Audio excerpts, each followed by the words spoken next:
mom and dad. Your mom and dad. Your mom and dad. Your mom and dad. Well, welcome home, family. It's your mom and your dad. And we... We're a mess, family. We are coming to you again. Last week, we came to you, a day delayed because we had been food poisoned by some mysterious kind of creepy nachos. Yes. And this week, we come to you, we're preparing to record the podcast, and all of a sudden we have a plumbing explosion emergency. Okay, busted pipes explosion. Oh my god, call the plumber. Plumber comes over, he's like, this is in dire straits. And now there is an entire emergency crew under our house having to excavate everything. It's sick. What's awesome too about those kind of things is that like nothing in your life gets better. It's not like when you spend all this money fixing something, it's like now you have something cool, or like now your house looks nicer. It's just like nothing changed in your life and you're now just have less money. You know what though? It's like someone came by and just took money from you and nothing changed. And now you're like, what? You know what though? Yes, but also shout out to the team working emergency in the back, because can you imagine? It like would have been, it was already explosive. Like it would have been so dramatic. So dramatic. It was. Also, just a little side note. We're a mess. We're a mess. It's like, it's kind of vulnerable. People working on plumbing. Does that make sense? Oh, it really is. Like you're kind of like, they're coming into your bathroom. Yeah. And they're like in your pipes. Yeah. And it's like, hey, and they're like, nice to meet this stranger who now is like low key, like working on your most intimate, in your like sewage. Shame. You're like, I'm sorry if there's anything happening. Do you think this has to do with the food poisoning? Oh no. Sorry, guys. Anyway, sorry, this is very gross. It's we started the last episode gross, and now this one's double gross. And you know what? We really are turning into like parents, just like grandpa and grandma talking about, oh yeah, I got my thing, the thing that like scoped in me, and I got another one of those. You're kind of turning into like every time you talk to grandma and grandpa, they're talking about some gross thing they're getting done. And gross. You're just like, I'm so sorry, family. We're a mess. We're an absolute mess. We're We just are. here another week, another sexy surprise for all of you. Speaking of sexy surprises, I have actually a very sexy surprise. Dang. Are you ready? Buckle up. okay. Right before we started recording, in betwixt the plumbing emergency, as that's scrambling, I got a little sneaky peek at Mr. Hot Rob Roush's Instagram, and his most... What are you doing on that? Well, it's because I was doing reconnaissance I don't like work. this. I knew you were going to say research. Okay. That's a large cast. It was survey. You don't need to be on his thirst traps, okay? Okay, but most recent post, as of just a few hours ago, Mr. Rob Roush himself is now dabbling into the audiobook erotica world. Okay? God. And there is footage of Rob Roush he's part of, I think, the Quinn app. Anyone who's currently doing this for a living is shaking in their boots. They're like, I can't compete with that. They have nothing. They can't compete. And there are clips of him saying like, good girl. Oh, Him doing an audiobook. I mean, whoever his team is. I mean, top tier. Couldn't top think of tier anything. team crushing this. And apparently it's called something like Snake Handler, which is already, all the explicit puns. And now he's just in there being like, hey there, good girl, da-da-da, right post this win. Oh my God. I mean, can you believe? Yeah, no, that guy knows no failure. He doesn't even understand. I remember last season when Mr. Dylan Efron started immediately dabbling into the book talk community. This really is hot guy launchpad. It really is. Book talk community and audiobook. He was doing a lot of interviews. He was participating in that. Smart moves, okay? Because the audiobook community is feral, all right? And so hot Rob Roush going into the audiobook community as a snake. It is kind of hot guy launchpad though, because it's like, it really when is. you really think about like how many seasons there's been, and then like how many guys that were kind of like either undiscovered true, like obviously hot Rob's not undiscovered, but like it just really catapulted already him. massive, and but then even more and big. then Efron, no one really knew who he was comparatively, and then he exploded hot guy vibes. And then what's his name? Got reignited. You know, he's on the podcast with I talking about Boston Rob. Yeah, Boston Rob. Yeah, it's all like his been a decade, and it's like all his old footage, and then even people are like, oh, daddy vibes. Like it really is like, if you're a handsome man who wants to get a pop, go on this show. Babe, sounds like, you know, now they're casting for the next season where they're doing normie. Sounds like you need to audition because everyone would be absolutely. Are you looking for a medium ugly king? Stop it. You're beautiful. I appreciate that. Yeah, and you know, I don't compete on that level, but I've always said, okay, and everybody, please blow up these YouTube comments right now for this man over here, because I've always said you would be great in the sexy audiobook game. What? What are you talking about? You have like the gravelly, natural, deeper voice. What are you talking about? So, you know what? I think you need to try to get on Traitors. Okay. I'm going to try to get you on Traitors. Do I think you'd be super successful on Traitors? Not sure. Insulting my intelligence. I don't know. You had me there for a second. I don't know if you do great with strategy, but you sure have a hot voice and you're cute. Well, I appreciate so let's that. get this man a sexy audio career. I'm very torn with this experience. I'm liking some of it. I'm hating some of it. Calling me dumb, not so great. Calling me cute. I appreciate that. You saw what Rob said at the end. He goes, everyone just always has thought that I'm hot and stupid. Right. And I'm like, so you think you're hot? He knows. I love that. How could you not I know, but I did love that moment. People literally are shouting from the rooftops like he's the hottest guy I've ever seen. It's like, yeah, he would have to be, for him to say he's not hot would be gross humility that's like untrue. I agree. And you know, I loved it though, because it reminded me of a Mean Girls moment where she's like, so you think you're pretty? It just was funny. Right. And I love to hear from his own mouth that he's like, yes, I know everyone thinks I'm hot. It'd be the worst thing to be single and Rob's friend. Because multiple reasons. Number one, quickly, is that he can never give you advice. Because you could be like, dude, I don't know, she just won't respond to my text. And he's like, did you say hi to her? Because that works for me generally. And then also, if you're like roommates with Rob and you bring your new like girlfriend over to the house, and then she's like, who's your roommate? And it's like, oh, my buddy Rob. And then it's like, what? Nightmare. I'm going to warn you right now. You can't relate to anybody. I'm going to warn you right now, okay? Buckle up, because today we're talking about the finale and reunion of this season of The Traitors. So just as a heads up, if you haven't seen the finale or reunion, we're going to be all over the place. Spoilers ahead, right? But I'm going to just prepare you now that I'm ranty, okay? I am ranty and I am feisty. And, you know, I think that the game that Mr. Rob Roush played was incredible. I think it's the greatest one I've ever seen. It was so incredible. Okay. But I do like during the reunion that they said like we sucked as faithfuls. I did feel that way as well. That's true.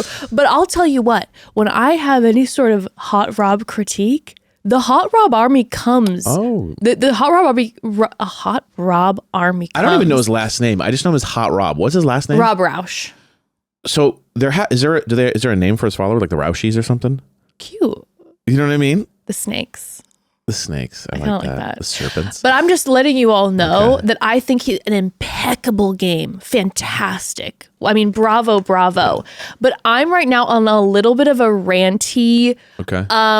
Why are people coming for more? I have a lot of thoughts. People are coming for Maura, and I'm a little bit like, how dare you? Do you all think that you wouldn't have fallen right for the wiles and flirtations of Mr.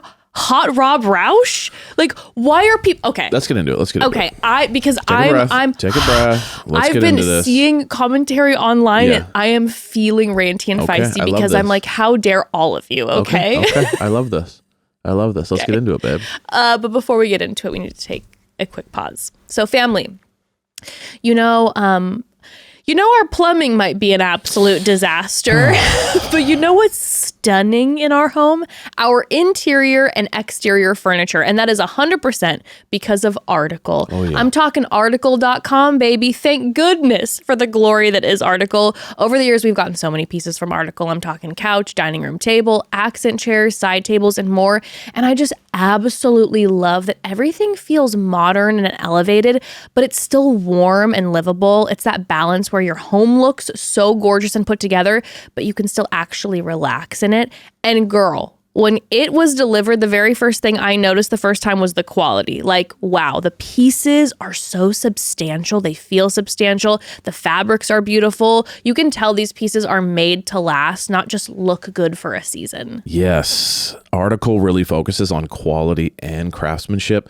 When our furniture showed up, you could feel the difference. Solid construction, smooth edges, sturdy hardware, and most of it came mostly assembled, which I really appreciate. And what makes them easy to shop is how curated everything is. Whether your style leans more mid-century modern, coastal, or Scandinavian, their pieces are designed to work together. You don't have to be a designer to create a space that feels cohesive with Article. Shipping is also fast and affordable across the US and Canada. And if you don't want to deal with the setup, they offer professional assembly too. Plus, their customer care team is available 7 days a week, and they even offer free interior design help if you want guidance pulling a room together. I mean, it is so amazing, truly incredible. And that peace of mind also really matters. Article has a 30-day satisfaction guarantee, but let me tell you what, we have been thrilled with all of our Article pieces over the years, and that's why we keep coming back to them, because they are simply the best. If you've been wanting to make your home feel more intentional and gorge without the stress, Article makes it really simple. Article is offering our listeners $50 off your first purchase of $100 or more. To claim, visit article.com/momdad, and the discount will automatically be applied at checkout. That's article.com/momdad for $50 off your first purchase of $100 or more. Okay, family, we are talking the finale of Traitors, and then afterwards a little bit about the hot moments of the reunion. Yes. But just a heads up about next week's episode. The year of Taylor, Frankie, Paul is upon us, and we are about to dive into her Bachelorette season. So next week, I believe we're going to do part 1 of cast bios of TFP's men. Yes. So tune in for that on Friday. I know it's a little bit later in the week than usual, but Friday we are going to have, I believe, part 1 of the cast bio of Taylor, Frankie, Paul's men out. Does that make sense? CBB, cast bio breakdown. CBB of TFP. Exactly. TFP CBB. Very good. So Because I don't tune in. waste words. Yeah, no. You know what I mean? I'm very efficient. I waste so many words. I'm not saying you do. I'm just saying That was a call out. It's a Babe, let's talk about this later. But tune in on Friday for TFP that. CBB. Okay. Let's get into this finale episode, Yes. but before we get into the details of it, I have to get a rant out, okay? And then I'm going to dive more deeply into this as we go. But I feel so deeply about the vindication of Maura online right now, okay? Because yes, did I also want to see Maura get to the end and then be like, I don't trust any of you men, and sweep the traitors and have this incredible victory, even perhaps with Tara? In the year 2026, we want that strong woman victory, okay? Like, that is what we desire. Of course I wanted that. Was I screaming at the TV? Yes, indeed. But the online commentary of people being like, wow, what an idiot. I can't believe she fell for it. I can't believe. Hey, everyone did. I loved winning the reunion. Thank God, Mama Donna, when poor Maura was pointing at herself, being like, I know I was gullible, she's like, hey, all of us fell for Yes. Rob's wiles. So I don't know why all of a sudden everybody's forgetting, even Tara in the reunion coming in being like, girl, what the heck? Come on. I'm like, Tara, remember how last week Yeah. you ended up screwing Natalie over and voting the way Rob wanted to vote? All of you fell for Hot Rob. You were Yeah. all seduced by Hot Rob. And let me say as well, I also believe firmly that the entire country was seduced by Hot Rob. Of course. Because trust and believe, if Hot Rob wasn't hot and he pulled the flirtations, kind of faux relationship with Maura and then screwed her over in the end, the public would be rooting for Maura and tearing down Hot Rob. Of course. Okay? But because he's Hot Rob, everyone's like able to acknowledge the incredible gameplay, right? 100%. Please. Okay? We've all been seduced. He now does audiobooks. I'm seduced. Yes. Okay? But to act like, I can't believe Maura, everyone. And I was thinking about this too. On this show, right, what we don't think about is the fact that they're not allowed to talk to each other except when they're on camera. It's a Right. strict rule. No one can talk to each other except Yes. on camera. Also, when they're not filming, they're sequestered in their rooms, like, full, like, COVID style, stuck in your room, can't come out. So imagine this.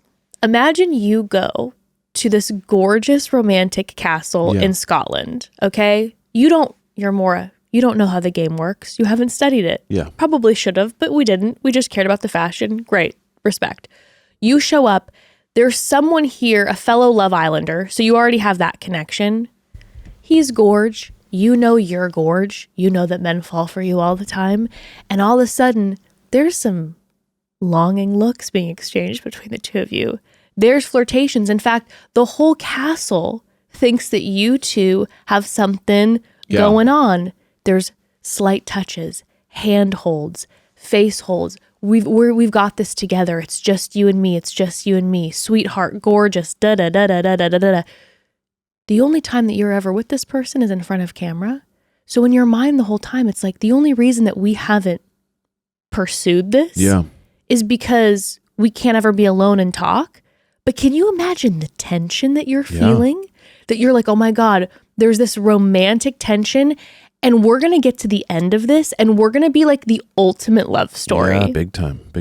And even from a business perspective, because I'm sure she's a businesswoman, she's been very famous, tons of followers over the UK Love Island for a long time. It's like, oh, the public will love the two of us together. Yeah. And then we won together.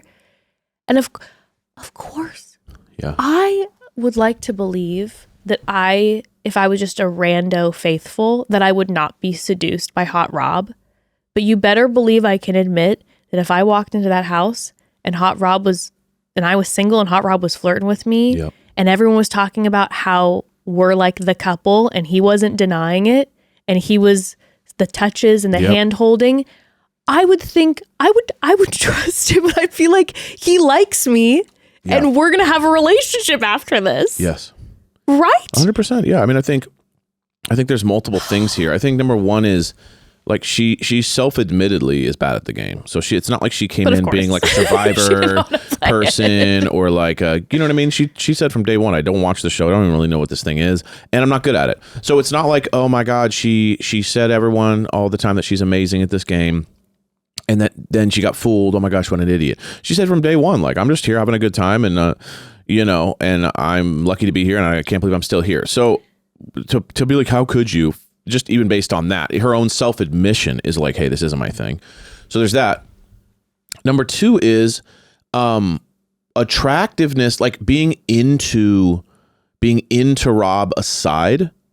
Like Mark talked about it. Eric talked about it. Like, people talked about it, like even who weren't into him romantically or even like attracted to him, people were talking about how like he had an incredible way to make you feel like you guys were on the same team and that he was a faithful. Like, yes, clearly it was the entire cast was wooed but I'm saying, by aside him. from the Dorinda who was crushing, aside No, from I know. certain people, it's like Yeah. the people who were just like his friend would just be honest about the fact that, he had this weird ability to just kind of make you trust him and make you kind of bring your guard down and you would just assume it wasn't him. So You know what I mean? So even forget the fact that she was into him kind of romantically, or maybe they had a flirty relationship. It was like he had multiple things going for him that way, and everyone fell for him except for maybe one or two people. But it's like, and again, Candace talked about how she didn't, but it's like, you were a traitor, so like there was no world. I don't think Candace would have either.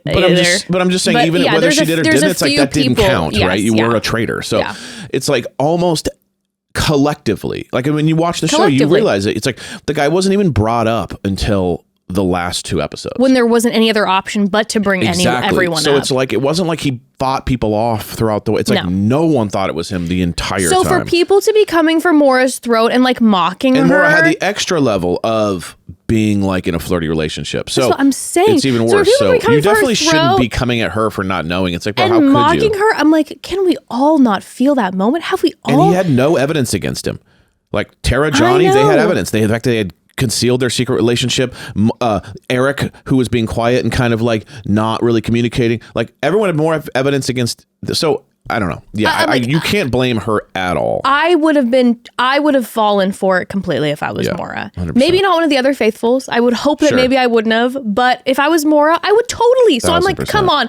Everybody giving Maura a hard time. That's it's ridiculous. Like, please, let us all put ourselves in her situation. And I feel like, haven't we all been there? We've all been dumb. Haven't we all been duped by a man? Crushing. Come on now. We've all had or this. Just thought someone really liked you and that it was like you were, or even if you didn't believe it deep down, you kind of went with it because it felt good. Like, we've all been there. You can't blame someone for that. Man, it gets me so feisty. Yeah. You know, I went on a whole internet thing about like looking at all the scientific evidence of how people trust you if you're attractive. Like there have been so many scientific studies that it's like people will blindly trust a stranger if they are attractive. 100%. And then I found out that I believe it's in ancient Grecian times that they said that if you were attractive on the outside, it meant you were attractive on the inside. Sure. And if you were unattractive on the outside, it meant you were ugly and mean and evil on the inside. How crazy. Well, I think we still kind of believe that. I know, but maybe we don't say it out loud. But like our evolutionary biology goes, you can trust that person. They're hot. God. It was sending me on them. Anyway. That's why like salespeople are generally attractive because it's just like, well, I'll buy your product. Okay, you're hot. Well, look at influencers. It's like it's because we want to be them. We want to be them. I want to be like you. I trust you. You're telling me that this faulty product works. Okay. Wow. Yeah. Listen, I'll be purchasing Hot Rob's audiobook. Trust and I mean, just put a freeze on your card. Okay, so let's take it from the top. Yeah. So we are left off where we don't know who Hot Rob and Eric have decided to murder. Yeah. And we'll go into the coffin publicly. It ends up being Mark. I'm shocked because we had talked about how the best idea would be to separate the twins. Right. But oh my God, per usual, like what I've discovered over this entire season of Traitors, Hot Rob is always smarter than me. And I hadn't put in the idea that like, well, actually, if you were to have kept Mark in, Mark would have gone for Eric. Yeah. And Rob wanted to at least keep Eric around long enough to protect him, to get him. He's an extra vote. Exactly. You know, he's so an I'm extra like, vote. oh, sure. And Mark wasn't kind of like, Mark was on team, but Mark was pretty pragmatic. And I feel like he could have, with the right evidence, could have switched sides immediately. I agree. Where he knew that like he didn't have Johnny and Tara. Yes. So it was like, all right, that's a done deal. So he's not going to be surprised. Mark could be swayed and, you know. So there's not right now it's 2-on-2. Maura, we have. Eric, I have. It's 2 to 3 on 2. Mark's could sway to them. So it's like he went in at least knowing confidently. And now when I was watching it, you know, my eyes and ears, just watching the consistent gameplay of Rob Roush. He's got his arm around Johnny, talking to him like a friend, like intimately. Yeah. Physical touch, arm around Johnny. Later in the episode, when Tara is getting sent away, he keeps calling her sweetheart, sweetie, which I don't think he randomly started doing. I'm sure he was consistently calling her sweetheart throughout. There is like the consistent gameplay of like knowing what to say to people to get them to put their guard down and be like, oh, Rob likes me. And like, I feel like safe and cuddly with 100%, Rob. 100%. Unbelievable. Truly top tier. So they put Mark in the coffin. By the way, put him in the coffin, burn the ground around scary. him. A little like one wrong move and we're like rescuing him. So this is a big risk, everybody. Very cool theatrics, but I mean, unless that was like 2 shots, you know what I mean? Like they did the burn thing and then I'm they took sure him out it and then was, they did it, but if it's not, I hope for the sake of like, Mark that there was a separate these shots? Do we have double. to do it all at once? I hope there was a stunt double Seriously, inside. I think Okay. there was. So then the next day at breakfast, we hear from Maura that it takes her a really long time to trust people. And this sent me to my grave when she said the majority of guys she's dated have cheated on her. So now, again, this is, you know what? This is also doubling down why I'm fucking pissed that everyone's coming for her throat and not trying to uplift Maura right now. It's like, you heard her story. This poor woman has dealt with like a bunch of cheaters. And yes, maybe like Candace brings up later, maybe discernment. There's like maybe therapy to go through of why we tend to Choose pick these people, untrustworthy people. But my God, my heart broke in a million pieces. You know? Very sad. I mean, I think Rob also felt that. You could see him being like, this sucks. Like, Yes. you know what I mean? You could tell that like he was like, I really like her as a person and we have a flirty relationship and whatever. This sucks that it's kind of becoming this. Like, it almost is like better to win fighting than like the one who's just like the lamb to slaughter energy. Where she's just like, oh, okay. And you're like, oh, I wish this was a little gnarlier. I think Rob is, I just think I you're know the in my greatest. heart It's that a little he's like a faithful. the wolf, you know what I mean? With Red Riding Hood energy where it's just like, I kind of wish this was like more of a fight to the end than just like, you know, anyway. Totally. But I mean, just to hear her then say that and to know that she trusted Rob, even though she doesn't trust easily. And I've seen people being like, how could she trust him after just a couple weeks? I think what we forget is you got to remember camp. Remember when you went to summer camp? You could literally like feel like you have a best friend in 48 hours. There's something about an experience like this that brings people together in a really no outside close phones, way. no outside communication. Yeah. All you have is you're gonna become friends with people so fast, deep friendships super fast. It's so if there's a romantic edge to that, you're gonna be completely enthralled. Yeah, super it's fast. high tension. It's tense. You're stressed, so that then heightens everything. And on top of it, I got it when she said we're both from the Love Island franchise because it seems to have worked. Not that it always ends up happening. Like people screw each other over, but the housewives have each other's back. The gamers have each other's back. I never understood that. I never understood this thing. It's like what like. You're a traitor or you're a traitor. I don't know what this having each other's back thing is about. Everyone says it. Oh, he's a survivor. Oh, housewives. Oh, I'm like, what does this have to do with anything? Like, I think can someone explain this? I'm assuming it's because they go in and it's like, for example, the housewives, even if they're from different franchises, they've gone to numerous events together. So you know each other. They're friends, but it doesn't mean they're not going to be a traitor. I guess that's what's confusing. Oh, no, for sure. Oh, but we're both Olympians. It's like, what? But I get then feeling like I can put my trust in somebody that I've witnessed outside of this situation a few times because I'm like, oh, I kind of have a little bit of a read on them. I've seen how they move on other shows because I'm dialed into whatever franchise I'm part of. Yeah, I don't get it.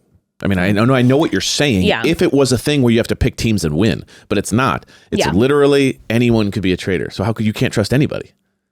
Oh, I agree. Just because they're your friend and you were on a show with them doesn't mean that they're not chosen to be a traitor. That's the thing I don't understand. I think that my ego would be big enough to think though that if I had witnessed someone in person a couple times, that I'd be able to tell. It's funny. Early on in the show, they all feel that way. They all like, oh, I can tell. You look me in the eyes, I know exactly if you're lying, and then they vote someone off, and they're like, oh, never mind. By the end, no one's saying that bullshit anymore. You ever notice that? Totally. In the beginning, everyone's like, one of my biggest strengths is I know people, and then they all fail the first like 3-4 weeks, and then all of a sudden, at the end, everyone's going, I have no idea. I have no clue. It's so hard. No idea. It's true. I would say that and I'd be wrong literally within the first 24 hours.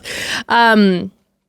But yeah, after we hear her say that, we hear Rob say that Maura is like his queen in his chess game, the pivotal piece for him to win this. Yes. And then after breakfast, we have some gameplay going on before the final mission. Yes. Let's talk about that. But first, we need to take another quick pause, family. So, you know what I can't believe? I cannot believe that they didn't have Alan's dog Lala nominated for Fashionista this season. Lala always comes with the sleigh outfits, just like her father. Okay, Dogs should always win. She should be nominated. By the way, need to confess something. I think we might be one of those families that's fully obsessed with our dogs, like truly fully obsessed. We love our babies. Like the other day I realized I have more photos of our dogs on my phone than I do most of my family members and friends. And I'm not talking just like the standard cute photos. I'm talking like full-blown photo shoots, like the candid moments, the sleeping moments, the seasonal content, you know? And the thing is, if you're a dog parent, you get it. They're not just pets, they're family. So when you love them like that, you start thinking about everything from their comfort to their health to what you're actually feeding them. And that's exactly why we switched to Ollie. And honestly, if anyone understands being dog obsessed, it's Ollie. They're Ollie. focused on delivering the best food and overall experience for both you and your pup. Their fresh recipes are made with high quality ingredients developed by real chefs and backed by vet nutritionists. And the whole experience is tailored from the start. You tell them about your dog's age, weight, activity level, and goals, and they create a personalized meal plan with perfectly portioned meals. Everything arrives ready to go, and they even include a storage container, their pup-tainer. Love that name. And scoop as well to make serving simple. And what's really cool is that through the Ollie app, you can actually check in on your dog's health with real vets. Just upload a photo and their team can help monitor things like weight, digestion, teeth, and coat. It's like having an extra layer of support for your dog's well-being. It's so incredible. And I will also say this. Since switching, our dogs, Ashley and Arthur, are fully obsessed with their Ollie food, okay? I'm talking to a level I've never witnessed with our dogs. They worship at the feet of Ollie, okay? They're just like, that's more. The joy and excitement when they see that the food is happening. It's like they're more excited by far for their Ollie food than when we come home. Oh, not even close. Okay, we've been kicked out. It's all about the Ollie food now. Close. And honestly, that like really gives me peace of mind knowing that they're eating something fresh, high quality, and made just for them makes me feel like we're taking care of them the way that they take care of us. And since they started eating Ollie a few months ago, the difference has been clear. I'm talking like shinier coats, better energy, good poops. It's been incredible for them. Get ready for both you and your pup to be obsessed. Head to ollie.com/momdad. Tell them all about your dog and use code MOMDAD to get 60% off your welcome kit when you subscribe today. Plus, they offer an obsession guarantee. If you're not completely obsessed, you'll get your money back. That's OLLIE.com/momdad and enter code MOMDAD to get 60% off your first box. Ollie, feed the obsession. Okay, so after breakfast, we see the small remaining group start to break up and have some gameplay strategy. Obviously, we have Rob, Eric, and Maura who are like, okay, we're going to vote for Johnny first, and then we vote for Tara. That's what we're going to do. Yes. But then we have Johnny and Tara who are like, we know it's Rob and it's Eric. Yes. Snaps to them, little snaps to them for figuring it out. The only two to actually figure out the entire thing, right? No, that's not true. Natalie had it down too, but then Natalie got convinced that it was potentially Tara because of her, the moves. Yes. But snaps to them. Snaps to them. Tara pulls Maura and is like, hey, you know I'm never going to betray you. Right. Maura's like, I've never voted for you. I'm not going to betray you now. Yeah. They've got each other's back.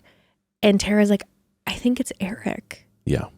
And Maura's down to get Eric out of the picture. She's like, I'm not willing to get rid of my husband, but his best friend I'm willing to get rid of. But the third wheel I'm down to get rid of because honestly, if anything, more time good for us. Eric's getting in the way of our relationship. One note about this, though, I will say, though. Yeah. I think Tara blew this a little bit Okay, because Johnny was much more suspicious of Maura in her dedication to Rob, in my opinion. He was a lot more like, okay, how are we going to talk to her about it? More where Tara was like, I'm going to go talk to her. We decided, let's go.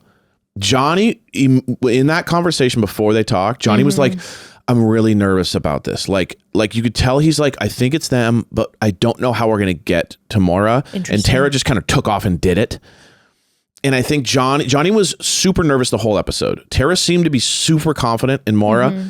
And I think Johnny knew, like, there's no way. Dude, she's so into Rob. Like, she's going to listen to whatever Rob says. Like, I don't think we have her. And I think Tara was like convinced the whole time. So that was interesting how she kind of goes, okay.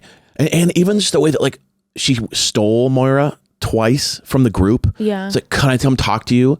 It just made it so obvious that it was that she was convincing Maura to go get them. So I think it was like she kind of lost her like decorum or her like gameplay and just kind of jumped into it.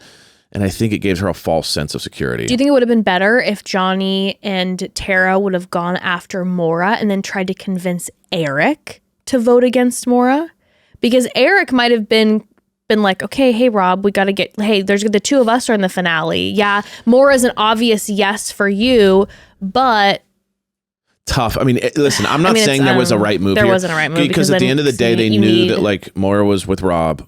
And they both thought that Eric was a traitor and Rob was a traitor. So they knew they were in cahoots. So like, so who else are you supposed to? Who else are you supposed to do it? I just think they could have done it in a way that was less like panicky in front of everyone. Yeah. You know what I mean? To make them look guilty. I think ultimately it would have not mattered because Maura and Rob, it was over. They're riding into the sunset together, which they had moments of during the final mission. Yes. So during this final mission, we see right away a helicopter drops down. The group is going to be separated. Maura practically throws herself into the helicopter. I've never seen anything like it. I am so scared of helicopters. I was not ready for her to be like, give me the craziest one. She was just like, I'm so excited. You know what I think it is? I think for her, it's like the helicopter is it's bougie. Yeah. It's the helicopter's going to take me to my next red carpet event. Got it. So it wasn't like so much of the like crazy stunt as it was like I'm kind of living the bougie life. Yeah, the luxury lifestyle where like we get like dropped off at a helipad by the private jet. But you can tell she's kind of down for the adventure too, because that's sketchy hanging out of a helicopter. Oh, she was hanging out of one. So it's gnarly, dude. Like you wouldn't believe. But she's like, I'm going in the helicopter.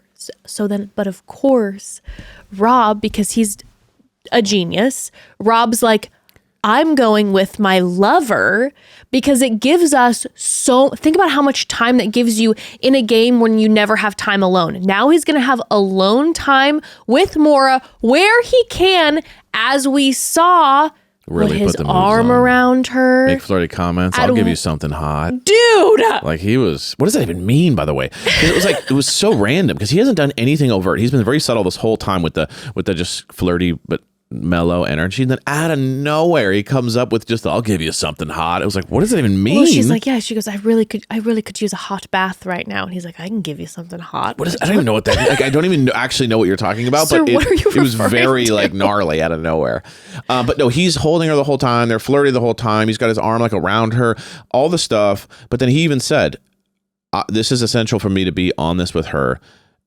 Not even so much to convince her more to be on my team, but because it means it's less time that she's with the other crew. I agree, but I do think it was a half and half. No, I agree. I'm saying, but it was also, he said, like, that means that she's not going to be with them. You can't, as he said, then Tara and Johnny can't put any crazy ideas in her head. But then the other half is to cement in the work that he's been doing, where it's like, hey, we have this will they, won't they thing. And I'm leaning into like, you're my girl energy. Yes. Okay. It was a date.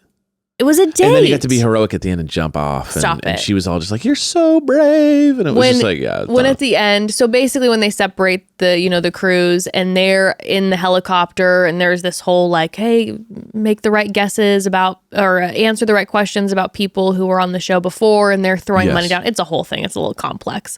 But at the very end, but the other three are in the boat in the freezing water. Yes.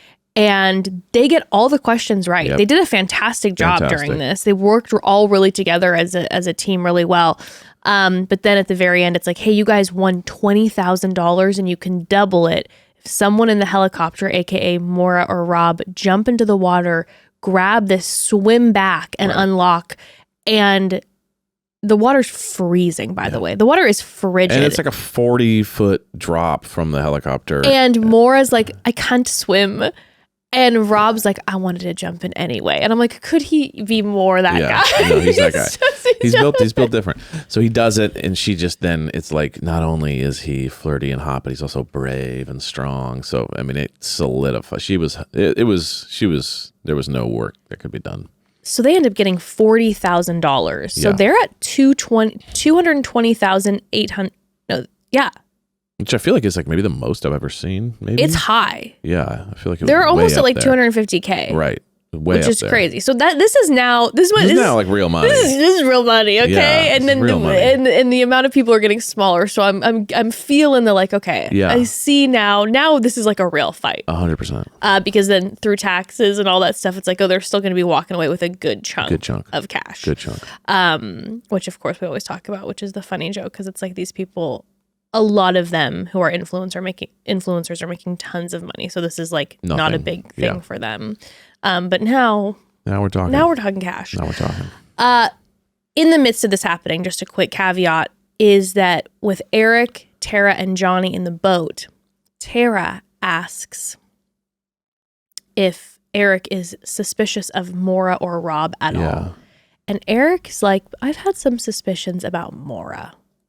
You know, which I didn't really blame him for that, because what is he supposed to say? I'm suspicious about you guys. It's like he had to come up with a name.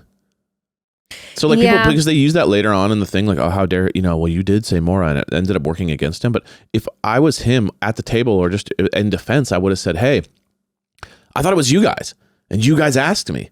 So what am I going to say? I think it's you guys. It's like, that's going to be so awkward and weird, and it's going to create this target on my back. So I'll say it's Maura just to kind of like get you up. That's what I would have said to defend myself, instead of just being like, I don't know. I guess it could be, I don't know. I would have. It's like, if you are going to have a crew that so solidly sticks to each other, like Eric and Rob were talking to Maura in a way of like, we will vote for Johnny first and Tara next. Like, we are solid together. So if you're going to be that tight with your little threesome, I feel like when... You just own it and be like, I feel like when the opposition asks you if you're suspicious, you have to be like, no, I fully trust them. I'm not saying he should have done it. I'm saying it to the defense later, that he didn't have a good defense for it. And I would have at least said like, well, I just panicked and I didn't, you guys were asking me, so I did pick somebody. Yeah. Well, after the mission, before the Roundtable, we have two big things happening. One, we have Maura telling Rob that she thinks it's Eric and one of the twins. Okay, Rob lets her know that he's voting for Johnny, but now Maura has floated to him like, I think it's Eric. Okay? Yeah. And then we have Tara pulling Maura again and being like, hey, I need to know that you're going to be voting for Eric, right? Yeah. She's not pushing Rob at all. She's just like, hey, I know she's not going to vote for Rob. Even though I do think if I was Tara, I think I would have gone hardcore Rob. I would have been like, we're at the very end here. I got to go like Hail Mary and be like, listen, Maura, Rob is manipulating you. You're a beautiful woman, and I understand why he's got hard eyes for you. But let's be real. Since the moment you walked in, you keep asking why you are still here. You keep asking. It's because he's been manipulating you the entire time. He is deceiving you. I would have gone hardcore, like Girls Club. I'm going to have your back. That guy's been deceiving you. Don't let him do this to you. Don't be that person. Yeah. Do not let this man deceive you. Have your crowning moment of glory on this show and cut him off at the knees. Like, I would have pushed that hard and not chosen like the Eric is kind of like the wishy-washy answer because, Rob's going to be the harder sell. Yeah. I would have gone hardcore for it. I wrote down in my notes, by the way, I was like, who we were missing in this moment? We were missing Gabby. We were missing Gabby because during the final mission, all I could think about... Gabby wouldn't have been swayed at all. No. During the final mission, all I could think about was when Dylan and Gabby were flying high in the air during their final mission, and Dylan had been coming for Gabby, but now they're there in the final, and he's being playful with her, and she and ITM is like, I see you, right. Dylan, you all of a sudden, you're voting for me every single week, and now really you're acting like... we're besties or you want to flirt with me, like, all right, fine, but just know I see you. Right. She was never swayed. Never swayed. Gabby would have looked at Maura and been like, Maura, girl, no. You're right. No, we're not falling for that girl. No. Yep, Like, she 100%. would have shut his ass down and would have protected her girl, Maura, and we Yes. needed Gabby. I agree. But this is where it was interesting. This is where the Eric kind of mounting thing happens, where she talked about Eric before, right? Maura's like, okay, that sounds good. Then Maura brings it up to Rob in the helicopter. Remember about the whole Eric thing? And Rob's like, shoot, okay, now they have her against Eric, and he's bummed out about it. At least it's not him, but he's like, I'm bummed out about it. Then after the helicopter, when they're in the house, Tara confirms with Maura, we're going after Eric. So everyone's kind of like on the like Eric tip. And this is where you see the only moment where Maura really turns on something. Because up until this point, it's always just been like, who, me? I don't know. I don't really know those Just games. What's going blatantly on. honest in the fashion. Super honest. Yeah. And then she goes up to Eric, and it's got just with deadpan, perfect acting, goes, just so you know, I have your back 100%. I trust you 100%. You trust me? Yes. Okay. I promise I will not vote for you 1,000%. I got you. And Rob, this is the first time we've seen Rob sweat. Oh, shit. Rob goes, dude, she lied to him so good that like she's talking to him just like she talks to me. Bro, she could be lying to me. Like if she's that good at it, I've been misreading her this whole time. It was really interesting because he kind of freaked for a moment there. He's like, dude, I'm going to go with this, but like, unless like I just got shown a side to her I did no idea existed. How badass would it have been if Maura was lying this whole time And about then trusting Rob? she just cuts him down. I Right mean, at the end. that would have been so fucking sick. Because she straight up, like the way that she went at, well, love makes you do crazy things. You know, it's like what she did to Eric was diabolical. It wasn't like she goes, I think she went out of her way to be like, I 1,000%, I promise, fully promise, on my I trust whole you. life that like I will never vote for you. And then kind of goes like, and Rob's like, fuck. I think, by the way, that Rob was like super turned on in that moment. I think Like, Rob she was might be like, more diabolical oh my than I God, thought. are we going to be diabolical together? Like there was this Are moment we where the it was bad like, guys in the movie? have we both betrayed each other? Have we both been leading each other on this entire time? Like I Yes. think Rob would have lived. Right. If that would have been the case. I agree. Well, then they make it to the round Yes. table and the final round table. And, Eric right away brings up, which is a good point, that it's scary for him because the two Olympians have each other kinda and the two on the Islanders outside. have each other and he's kind of solo. But he's like, hey, I'm leaning more towards voting for Johnny and Tara. And Rob brings the fact that it's like, yeah, the twins have been did the whole acting thing where they were acting like they weren't BFFs and now they are, and that's That seems suspicious, weird. which is always that's a great argument. It's a great argument because it's them. not, it's just enough to really put doubt in your heart. And, they had working against them too, the whole like, well, the chances that one of them is a traitor is high and that one recruited the other. So there's that whole evidence thing. Totally. Well, and that gets brought up. Rob's like, wouldn't it have been an interesting thing? Yeah. If so interesting for the audience. There were, by the way, a couple moments in this episode where Rob Kinda brought broke the- kind of production elements into it. Like, broke the fourth wall a little bit where he's like, wouldn't it have been interesting if production and Alan would have chosen one of you To kind of break up that best friend thing. and then That's a great argument. Just enough to really put doubt in you. You're like, I can't argue with that. That's a good idea. I mean, Johnny had a great argument back though too. He was like, hey, we didn't want to have a target on our back because we knew we were coming in as friends, and friends get broken up and separated because people they look at us And as Maura then. agreed with that. She goes, yeah, that's a good point. Well, dude, let me tell you what. I mean, and then Tara had the great move of bringing up the fact that Eric had thrown out Maura's name. That was they really fought hard. They fought hard. You know what? Honestly, props to them. They fought went hard. down fighting, and it was like they knew they couldn't win this, but they really went down fighting because I think Maura was on the fence With the Eric thing. agree. Now, she would have followed Rob into the next realm, into another world, but Johnny and Tara might have been able to get one level farther. Yes. And then it would have been a little more of a showdown if Maura would have voted for Eric against Eric. And I think she was this close. Well, to be honest with you, I was a little shocked when she didn't. Because I was kind of like, at least the way production cut it, it was like, dude, right up until the end, she was like all Eric. So then when the vote came, they all voted against Johnny. including Maura. And she's like, It's a little shocking to me, to be honest with you. I was a little bit like, whoa, you convinced me you were going for Eric, you know? That was the one that rattled me more than everyone being like, how dare you trust Rob? This is crazy. I'm like, that one rattled me a little more where I'm like, okay, girl, come on. Yeah. Like you said that you were going to have Tara's back. Yeah. And let's like keep them around. That was interesting. Feel it out a little more. I think that was the really unwise move. That was very strange. You know what? And she was truthful though. She didn't vote for Eric. Remember when she promised him? True. So we were like, she's lying, and then she didn't. And you're like, maybe she wasn't lying. Well, I mean, technically she voted for him a little bit later. At the end, but yeah. But she did get him through that round table. Well, Johnny's banished. He doesn't get to do a speech because it's the final. I know. I round forgot table. that. I was like, oh, they don't even know. Which is so It's the way to do such it. You have to great do it. writing. And Johnny was killing me because he scampered off like a gorgeous woodland creature. Just ran off. Shout out to him. Love that man. Absolutely Fantastic. love Johnny. Okay.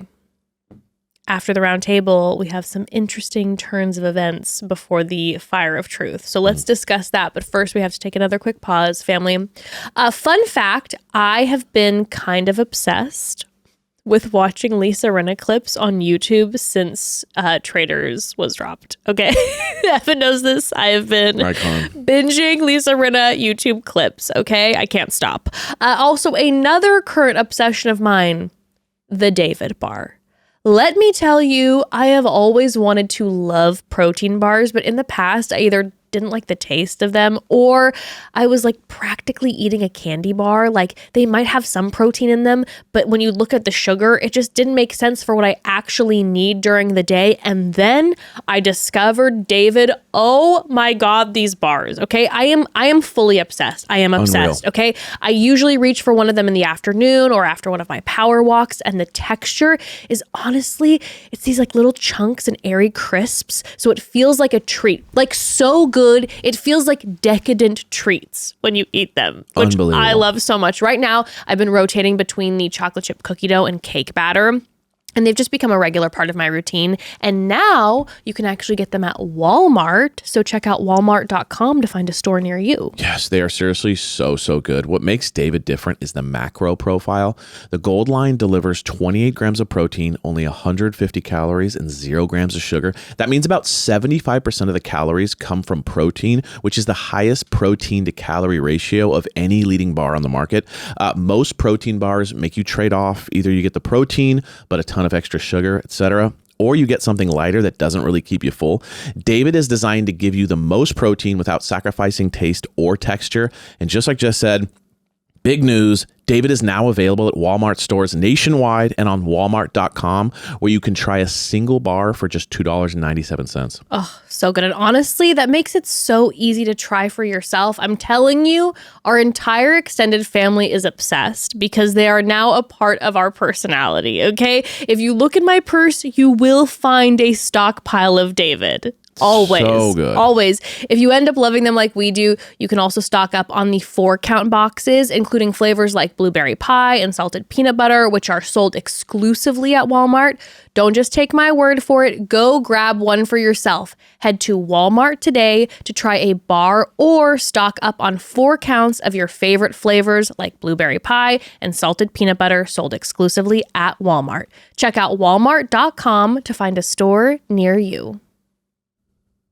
Okay, so after the round table, in preparation for the fire of truth, yes, Maura and Rob have a moment alone together. They're finally having a moment alone together. And this is where he really locks it in. Since the helicopter, and he locks it in. He says, we got to get Tara out. Okay. Yes. And she says, like I said, I think it's Eric. It's Eric. And she's like, if you promise we get Eric out, I'll vote for Tara too. And he grabs her by the face and he looks her deep in the eyes and he goes, girl, we're going to win this. And then he grabs her. Gives pinky swear. He pinky swears. He grabs her. He spins her around and they're giggling. And then they walk off and they're doing that like the secret hand hold. Like when you're like in high school and you're secretly holding hands. Yeah, where like no one can see under the table. They're doing, I don't know if you all noticed this, but they're doing a secret handhold as they're walking down the hallway. If you don't think that that's hot, Like, if you don't feel that like tension, that heat, if you can't have that moment where you're like, oh, I remember that moment where it's like, oh my God, keep it secret, keep it safe, forbidden love. I'm so sorry, because it feels great. And so I feel what Maura was feeling coursing through my veins watching this. And I'm like, oh my God, no wonder she fucking believed him.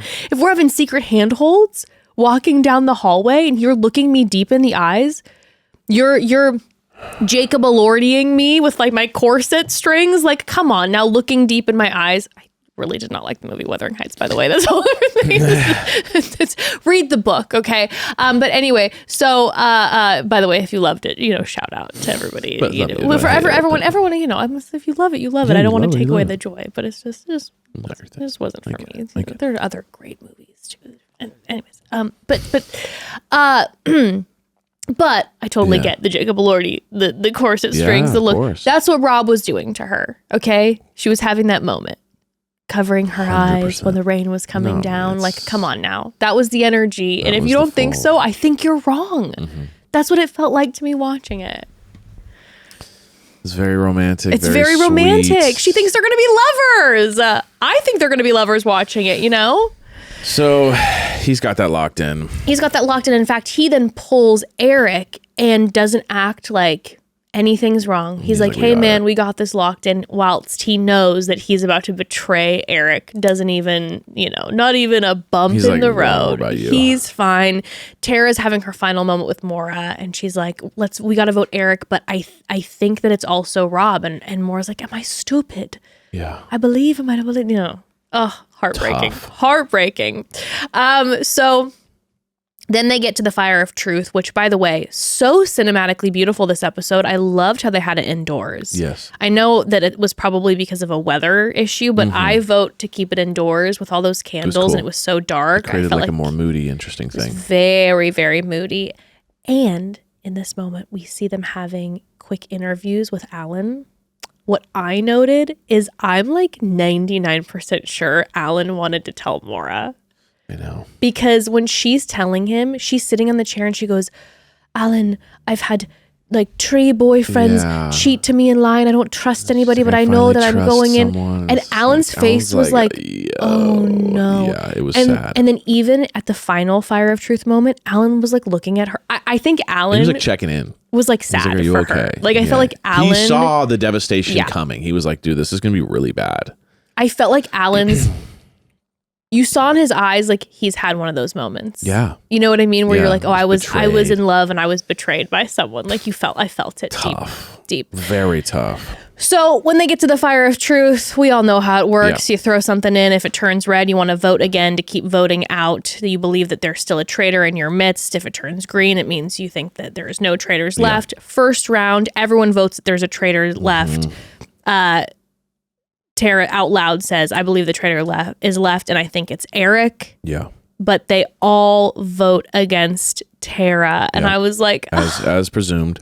But Maura voted against Tara, and that was a sad moment because I was like, oh, you guys. But I guess it was kind of karmic for Tara after voting Natalie out when she thought that when Natalie thought she could trust Tara. Yep. It was a little karmic.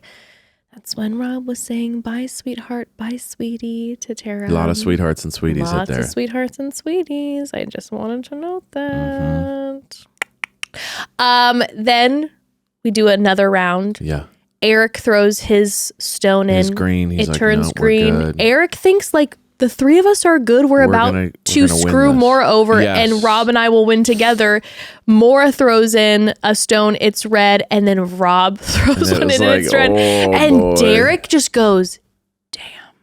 Yeah. Like Eric is betrayed. He knows. He knows. He's uncooked. Betrayed. And you know what's so funny is later in the reunion, Candace and Lisa were like, Eric, how did you not think about when Rob recruited you of what he had done to us? And Eric's like, well, I wouldn't know that. And Rob goes, yeah, you did. You witnessed it. And Eric was like, oh, true. Listen, I love Eric. Eric was not built to betray. No. Eric was not built to betray. He's an honest man. He's not a devious character. He's not a devious character. And he was like, we're in this together, right, bud? Pure of heart. Well, and that was Rob's true gift, Rob's gift was identifying those people and bringing them on his team. Yeah. Because you think about it, he kept, like, if you were to look around the room, you'd have to look and go, oh, it's interesting how all the big game players are gone. Mm-hmm. And all that's left are mostly the sweet people. And he had collected them as followers. So when he needed to strike, players, sweeties. he could just get rid of them and they'd be like, didn't see it coming. And so, like, he kind of saw probably early on, like, Eric's not loudmouth. Maura's not, like, yapping off about conspiracy theories. Like, let's get rid of those people. Evan, it's so true. Literally left. So that at the end, it's just Mark, sweet. love bug. Eric, love bug. Tara, Johnny, love bugs. Comparatively. Nervous because they're like, we are Olympian competitors, but we don't feel never like but we the don't ones feel that were confident in this game. Exactly. And they like to feel confident in what they're doing because they're Olympians. So we got to where like the last and then seven of course people. Maura, who's like, Exactly. I've never watched this show ever, and I'm here for the fashion. Exactly. Wow. So it's like he kept all the sweetest people. So at the end, he could just like. So true. Well, I mean, Eric is absolutely devastated, and he looks at Maura and he goes, I want you to think about why you've never questioned the other player in this game. And Maura's like, it should kind of be Rob, right? They vote off Eric. Yeah.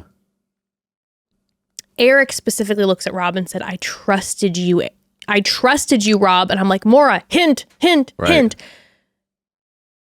He's gone. What I'm bummed about is when we're down to Rob and Maura, I thought they were going to have the option. Obviously, Rob's a traitor, so he's going to win regardless. But I thought when it's down to the final two that there's still an option to basically screw over your person, right? That like Maura could throw in a stone and say, I think he's a traitor too. Right. Right? I didn't know that once if you make it to the end and you're a traitor, you win. But I just thought there'd be one more opportunity where it's like everyone has to agree that everyone here is faithful. No. So by the way, if there are two faithfuls left, it could almost then be another level of, is the faithful going to screw someone over, kind of like, or are you going to be, I don't know. Right. But I don't know what in my head, I thought that was an option. Oh, now Maura was going to have an option. And I was like, Maura, it was done. Just do it. Vote him out. Vote him out. Vote him out. So then when they had the reveal, oh my God. It's an iconic reveal, man. When she is all smiley and she goes, I'm sorry. And she thinks she's like playing a trick on him because she's so convinced he's a faithful that she tries to do like a psych on him. I'm sorry.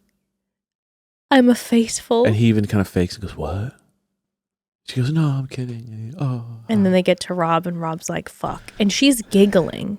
And he's like, Maura, I am and always have been a traitor. And her face fell. It was an iconic moment. Like everywhere online, people were like muting the audio and just being like, this is an Oscar-winning performance if this was acting. You know what I mean? Like the shock and awe was like him saying, I know we've been married for 10 years, but I have a family with someone else type shit. Like it was so insane.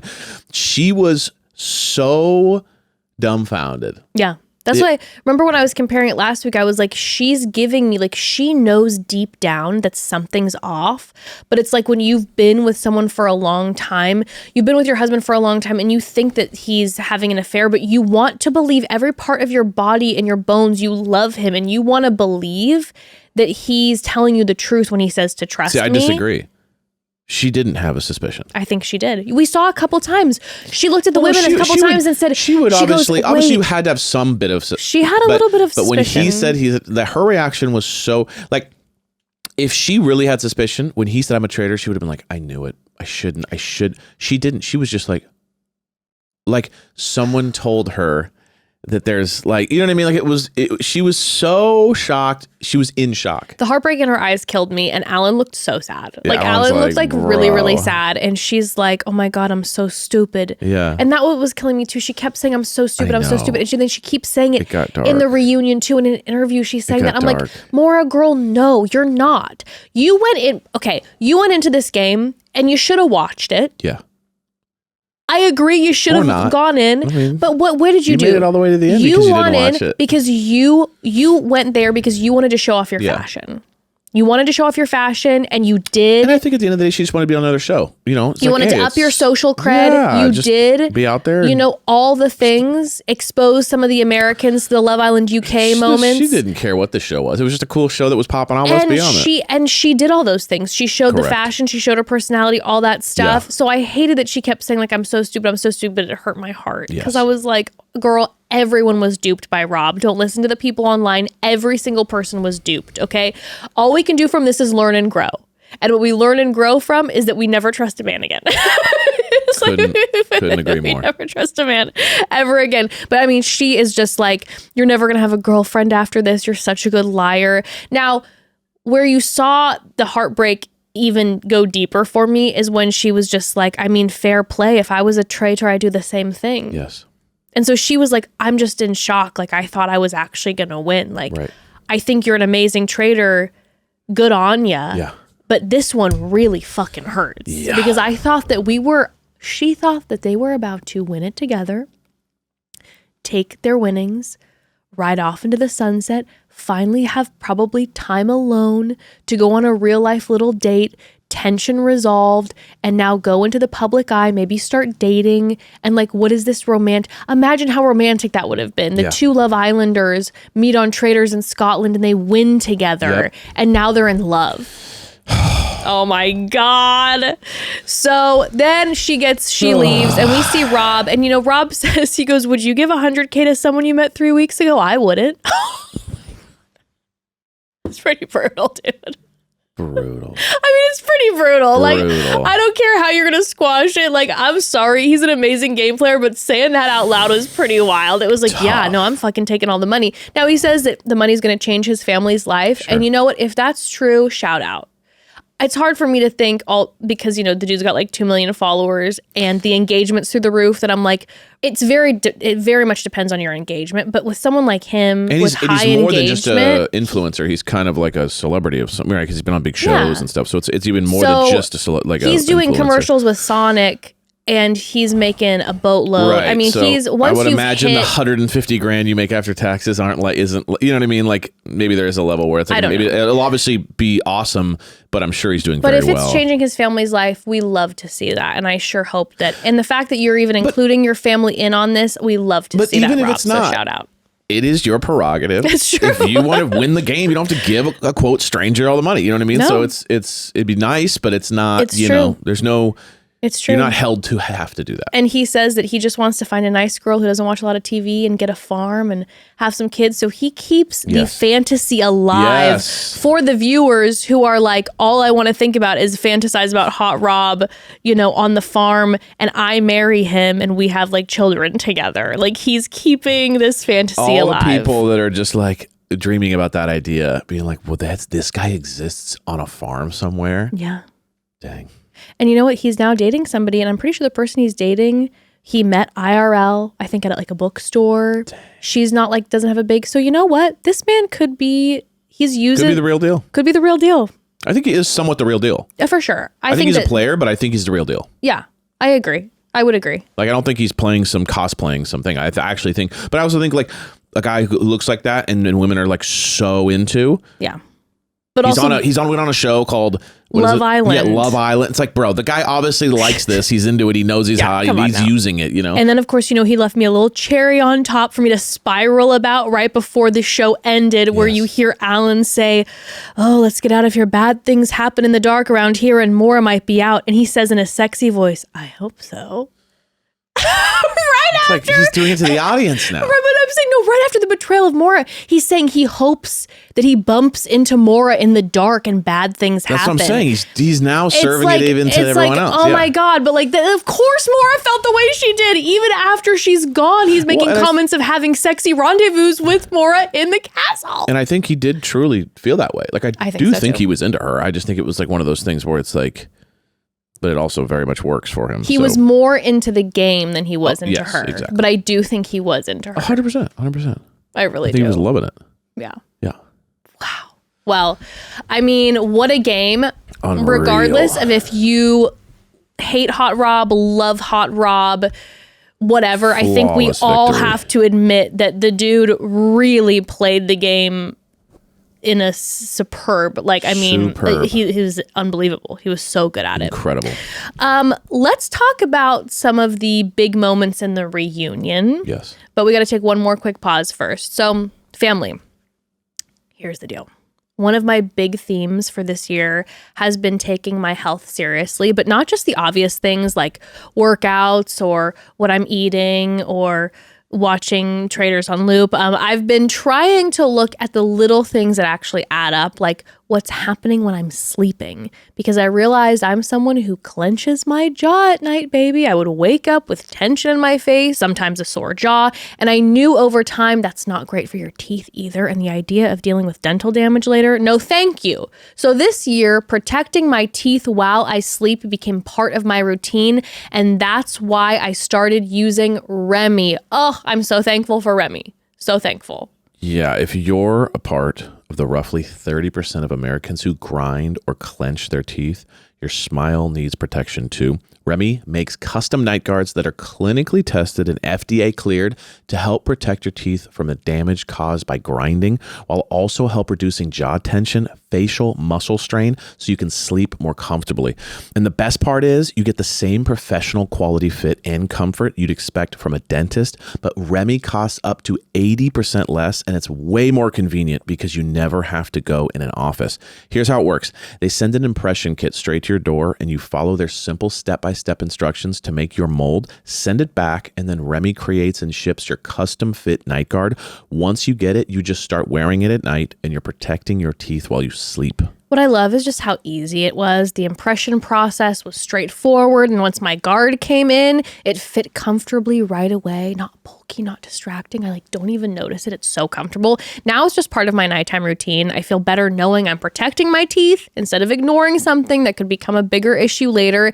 And I can absolutely already see the difference it's making, babes. Like, for real, for real. And again, up to 80% less. I had a dentist tell me numerous years back that I needed a night guard, but when I heard the price that he quoted me, I was like, okay, I guess I'm never getting a night guard. And that's why when I discovered Remy, it was such a game changer. Like, I couldn't even believe it. I'm so grateful. I tell everybody about Remy. So if you're focusing on your health this year, don't forget about your smile. Start the new year right and use code MOMDAD to get 50% off your purchase of a new night guard. That's 50% off at shopremy.com/momdad with code MOMDAD. Again, that's 50% off at shopremy.com/momdad with code MOMDAD. Thank you, Remy, for sponsoring this episode. Okay, let's get into this reunion. I will say it was pretty mild. Yeah, there were a couple moments, but it wasn't tons of huge moments. Now, I'll talk about later why I think that was. Yeah. I think from what I've heard online that a lot was removed, and I heard that the reunion was very intense and spicy, and that a lot was taken out. You know it was bad if they're removing it. Well, right, because Cohen is like, his whole thing is drama and like housewives screaming and saying shit at each other. So it must have gotten maybe nasty in there or something for them to cut it. Well, I'll tell you why. But I mean, it's not Cohen. Andy Cohen is just hosting the reunion. It's not through Bravo. It's not his show. He's not the producer on it. I think that there was a lot of things that were removed because I think a lot had to do with Colton. And I think that then it was... At the end of the day, there were, I heard that it was like, if you air this, I'm walking out. Oh, whoa. And also, then Peacock and the Traitors production trying to kind of cover themselves because they're getting called out for platforming Colton. Got it. So I think there's a lot of like, don't rock the boat, everybody, because we don't want to get in trouble. Got it. I think if we're being real. That makes sense. Yeah. But we start off with Andy Cohen, obviously rocking the overalls at first. I wish you would have kept him on. Have to do it. He looked great in the Rob overalls. He looked fantastic in the Rob overalls. Should have kept him. But at first we have a conversation with all of the traitors. We find out that Rob, money-wise, he's using the money saving for the future. But then also he promised to buy Maura a Birkin. So I sure hope he follows through with that promise. I'm sure he will. We hear that a Birkin costs like $10,000. I thought it was a lot more than that. You know what I think? I think that's like basic Birkin. Got it. Is like he's 10,000. He's getting her the wallet. Yeah. The Birkin The bag keychain. wallets. Yeah, literally. Yeah, the belt. I think there's like you can get a Isn't that they standard. were like 50,000? I think depending on what type Okay. you get and Some the limited rarity of edition. it. Okay, I mean, got it. I I don't don't know how know. this works. All I know is that My Birkins are all, they're all in cases. $10,000 for a bag is so wild. But I thought there were a lot more than that.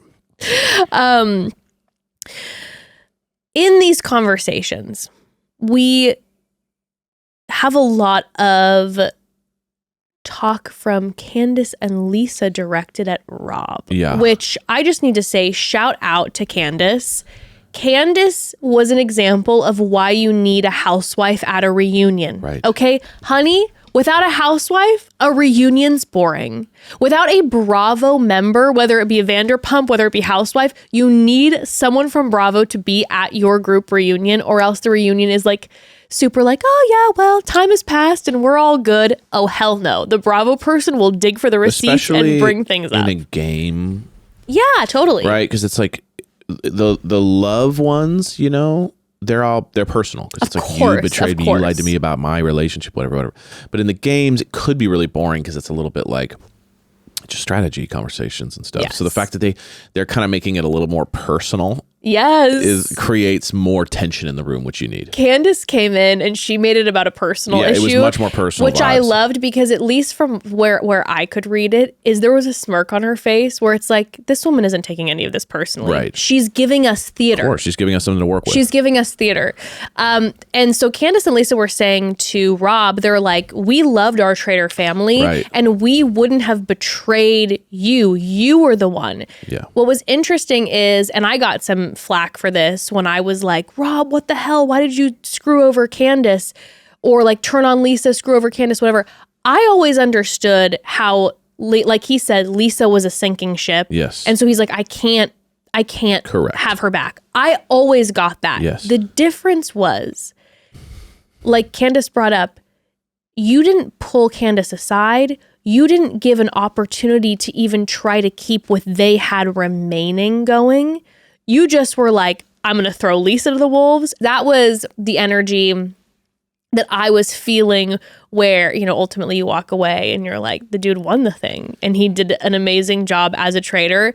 But I did love their traitor family dynamic for a while. And I do wish that at least Candace could have gone with Rob to the end because I feel like they would have made an amazing team. And I just wish that he didn't have to throw Lisa's name that hard. He could have voted for Lisa without then making it him and Colton going for Lisa's throat energy. That was always my issue. I get why he had to vote for Lisa. I get why he had to turn on Lisa. But the Lisa thing was obviously, yeah, you're right. But I do feel like with the Candace thing, I think he felt her fire. Sure. And I think he was like, I can't control her. Yeah. Like she could at any moment, if someone throws out my name, do the same thing I just did to Lisa. Totally. So I think he knew, and she says, I don't trust you. Yeah. And you're kind of dead But I'm to me saying energy. it started with Lisa. If he wouldn't have led the mob against Lisa, Right. I don't think Candace would have come for Rob's No, I throat agree. like that. But Rob knew the writing was on the wall with Lisa, Yeah. and he had to go with it. Yeah. And then once he did that, he saw that Candace no longer was on the team. So he's like, well, I mean, like, I can't win her back. And she's smart and fiery.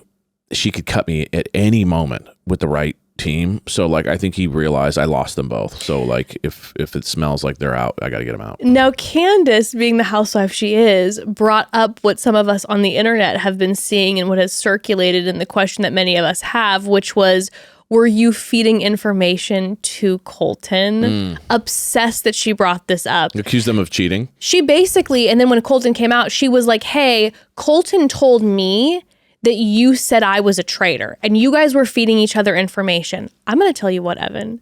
When Candace first said this before Colton was out there, Colton has these things with his eyes where it can be like no emotion.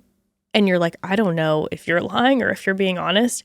But Rob, as soon as Candace said this, Rob laughed and got his little shifty eyes, which we saw numerous times in the last few episodes. You think they were cheating, maybe? I don't think that they were cheating, but I will say Rob's reaction and his laugh, and then he kind of, if you watch back and you see him kind of look around, I don't think they were like cheating, because I don't think that they actually would have had the opportunity to like cheat, but I don't doubt that like they were floating each other in like a riding the line type of way. Do you know what I'm saying? Like Rob floating Colton some information, you know, I can't tell you how I know, but I know Candace is a traitor. Right. Quick in passing. Sure. Not revealing, hey, I'm a traitor. Right. But like, hey, I can't tell you. Questionable. Ethically. Yes. Got it. I don't know. The way that Rob's eyes, big accusations. Rob's eyes laughed and got a little shifty, we saw him do that in the last few episodes of the Traitors where he was getting called out. Yeah. And how he would respond, he laughs and he kind of looks around, and he did that when Candace called him out, and I was like, all right. I don't know. All right. Interesting. I don't know. I don't think he needed to. He said that. I thought that was a smart point. He said, "Why would I do that? Like, I already had it locked in. Like, I already had Colton, like, fully thinking we were best friends, like, locked in. There was no reason for me to go out of my way to cheat. Like, I already had him. So it wasn't like I cheated to get him. He's like, he was already fully with me. Because he wanted friendship. He was lonely at that point. He felt lonely. Rob? No, I'm saying he already had it. They were already besties. Colton was already saying, this is my bestie on the show. Like, they were already locked. So he's like, there's no point in me doing this. You know what was weird though, Evan? Is then later when they brought Colton out and they were talking about how they could never have conversations alone, and how everyone was like, yeah, Rob and Colton are besties. And they both said, we never really spoke. Yeah. Well, no, he said Rob doesn't really speak. So my point, I think that Colton would like talk at him. And Rob does that thing where he just kind of sits there with like the doe eyes and just kind of chills. No, but Colton even said, he goes, yeah, it was mostly a lot of body language towards each other. Like looking at our eyes. That's what I'm saying. I'm like, what's going on, dude? I think it's that's why I'm saying it's shifty. But I don't know if it's shifty. I think it's also one of those things where Colton really wanted to be best friends with him. And so there's a little bit like, he's my best friend. And then Rob goes, I'm his best friend. You know what I mean? Like, I just found it, when I was watching the reunion back, to be so fascinating. Hence me going down my like the rabbit trail of, you know, the scientific studies of people trusting attractive people. The amount of times in the reunion, if you go back and watch it, that people say that, well, Rob, you know, Rob's great with people and I trusted Rob. And then simultaneously they say he never spoke. I go, how do you fucking trust somebody and have a great relationship with someone who doesn't talk? I'll tell you. Well, not a great relationship, but I'll tell you how the power comes in. The power comes from the fact that everyone goes, wow, Rob's so hot, Rob's so cool, Rob, all this, right? So everyone's praising him. Mm-hmm. If the person who's praised the most in the room then shows you attention, even if it's very minimal, you feel so special. Yeah. You're now a part of the inside of the cool crew, whatever. So that's what he was able to do, was everyone in the room be like, he's so cool, he's so hot, he's so what I want him to like me, whatever. So when he would show someone like Colton attention, when he would show someone like Maura attention, all of a sudden they're just like, oh, he chose me? Because the aura had been built. The lore had been built about Rob. So it's like, it went, his reputation kind of went ahead of him. And then it was now like, if you could get him to like you, you won. Yeah. So I think that's what it was. What do you think about when Candace said, I would have respected you more if you would have just said the entire time, like if you could admit that your plan the entire time was to just... I hate to be this Rob apologist, but I truly don't believe he had a master plan. I think what made him brilliant was his flexibility. So I don't think he was from day one, I'm going to cut her and I'm going to get this. And I don't think it was that. I think what made him so good at the game, well, in the past, we had a lot of players who had master plans and it bit them because they would stick to a plan. I think what made Rob so good is that every day he'd wake up and be like, what do I have to work with? And then he would tweak it. So I don't think he wanted to get rid of Lisa and wanted to get rid of, it was more just like, I have to go, I have to flexibly go. And I think he did that all the way to the end. I hear what you're saying and I agree. So I think she accused him of like this devious master plan. And I think he was kind of like, I didn't have one. They started saying your name and I had to go with it. Right. I don't think that he had a master plan from the get where he was like, I'm going to get rid of everybody. Yeah. But I do think that in the back of his mind, he knew for a fact the only way that he could make it to the end was alone. I mean, maybe. So I think that there was a level of like, I'll try to keep everybody around because if the more traitors I have around me, the safer I'll stay. You know, the more traitors I can keep in the game, the better it is for me. But I do think that he also knew, like, I will be in the end alone. this is what made him, and I'm willing to off everybody to get there. That's what made him so valuable, is that he had no loyalty. And so everyone else has loyalty. Everyone's like, you're my friend. Oh, you're a housewife, or I'm keeping you. Or you're on Survivor, I'm keeping you. And we trust each other, right? We're good. He had no loyalty. So his ability to be flexible was massive, because he could be at any point in time cut his best friend on the show. And that allowed him to think clearly, where everyone else had like blind spots. They always had blind spots. Yeah. He never had a blind spot. So he was able to just think super pragmatically the entire time. The more I watch of this specific season, every episode, the more I realize how horrible I'd be at this game. I'm telling you, I said it last week. I would take everything personally, Evan. Yeah, me too. I really would take everything personally. And I hate to admit, it's so embarrassing to say out loud, because it's like, I know it's a game, but like, I would be so hurt. Yeah. And then I'd also be so hurt. Like, if I was Maura, I'd be so hurt that the audience didn't have my back. Right. I'd be like, where are my sisters? I get crushed. Where are my sisters in arms being like, we don't want to see a man manipulating a woman into like winning the show. Like, I'm like, where are my sisters in arms? I would be so sad and have my feelings hurt so badly. Yeah. Anyway, speaking of, they bring Maura out when we have all of our traitors out. They bring Maura out, and Andy's like, hey, clearly undeniable the chemistry between the two of you. Am I right? And Maura's like, people say, and Rob's like, I heard that. And Andy was like, ever a moment in the castle when you were crushing? Maura says the whole cast was saying that, but we were genuinely just friends, weren't we? Okay. This whole time, Rob's doing this like, sure, like, yeah, face. Like, he's doing clearly to the camera a face of like, yeah, right. We were always crushing on each other. We were always flirting. We acted like more than friends. She's trying to retain her pride kind of and go, oh, you're not going to have that over me too. And that's when I did get mad at Rob. I was a little bit like, Rob, let her have this. Like, let her have this moment of dignity. You won. You know she feels like super gullible. You know she feels like you screwed her over. You have a girlfriend now. The best thing he should have done is not, he should have said, I was crushing.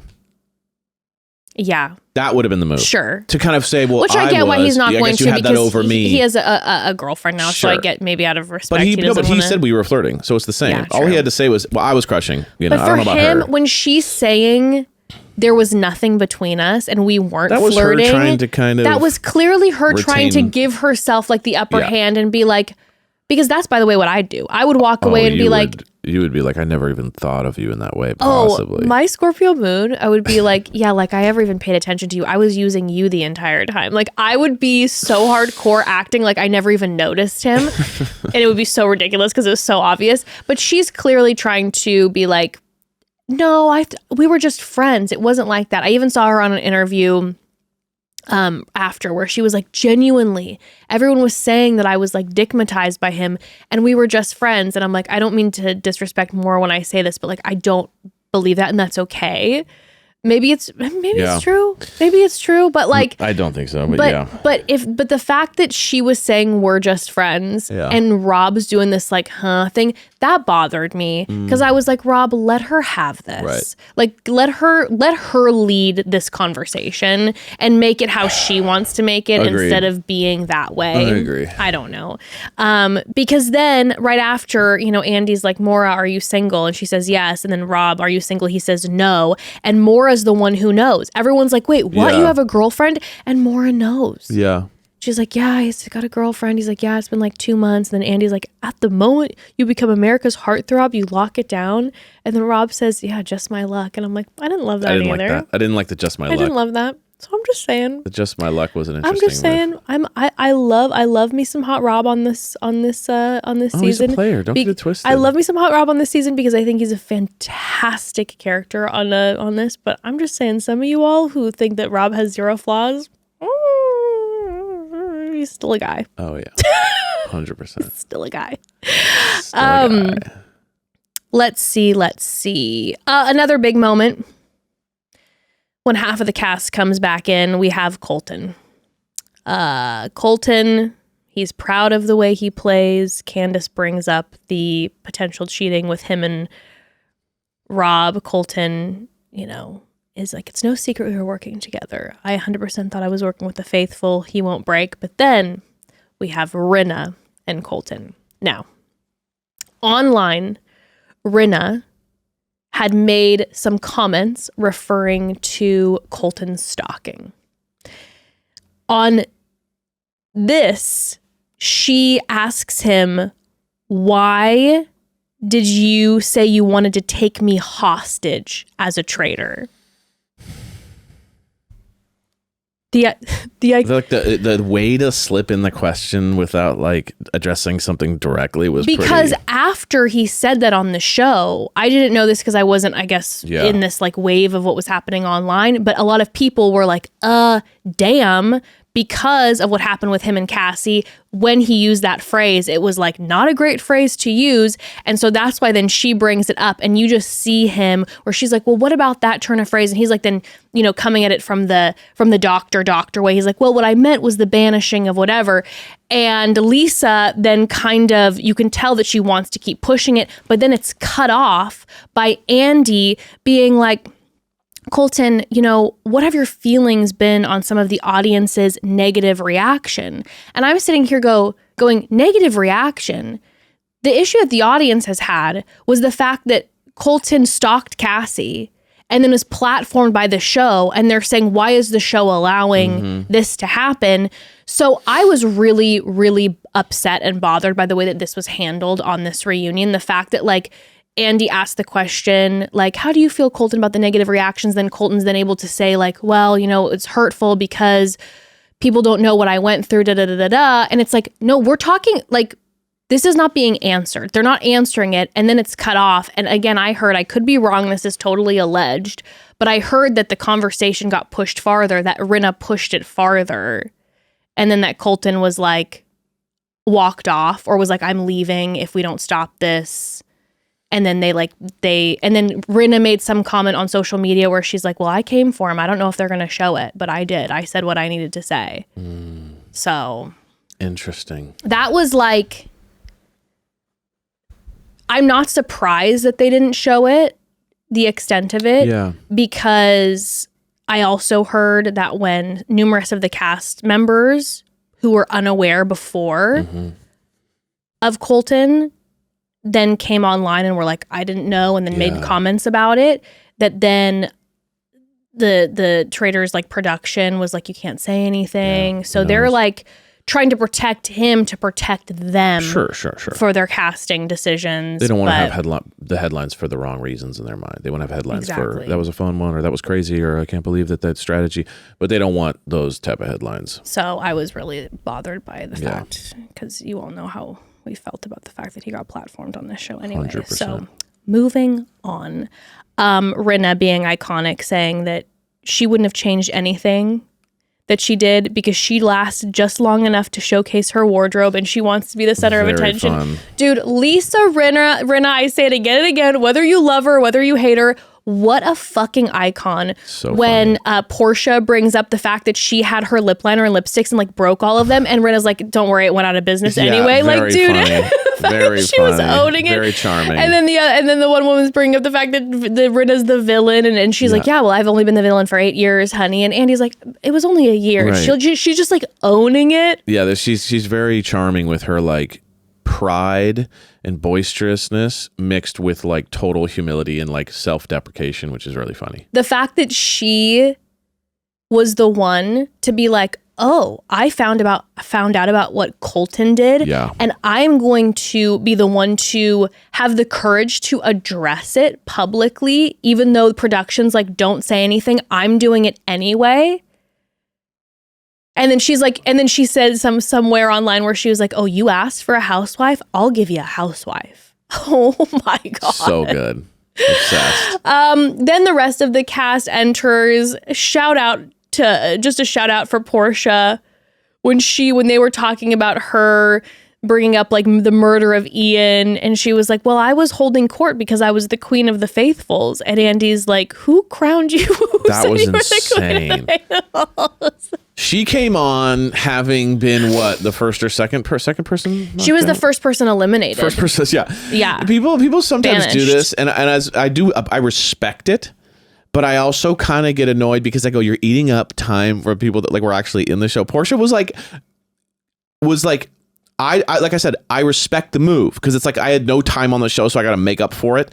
But it is a little like, okay, you're taking up all of the airtime and we don't even know you in regards to the show. Okay. Like your involvement in the show is so small that like all this contribution to the reunion, you're like, I would have loved to have heard from half the cast we didn't hear from because I hear you. They didn't get it because she was just going. I hear you, but what you don't understand because you are not a Bravo viewer, Portia is literal royalty. No, I get it. When she said But I was not on the show. When she said I was the queen of the faithfuls, it was like, well, yes, because you're the queen of everything. Right. She is one of the queens of the Housewife franchise.